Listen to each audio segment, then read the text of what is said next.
Hi guys! Welcome back to my YouTube channel. So ngayon nga po ay may homework pa po ako.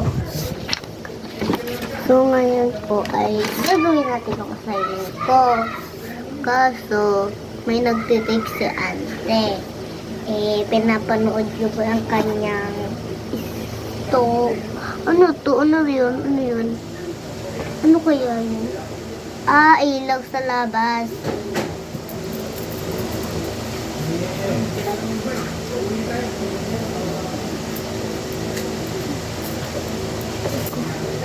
Hindi ko patapos ang homework ko.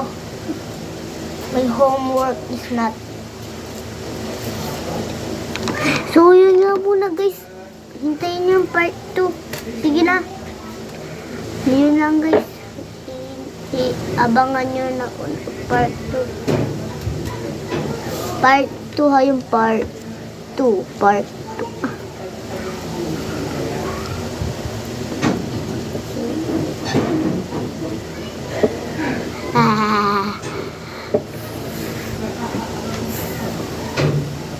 Bye-bye po. Bye-bye. Nagbablog lang naman ako tapos tigil agad. Kaya nyo to, espiritu, lumayas ka dito.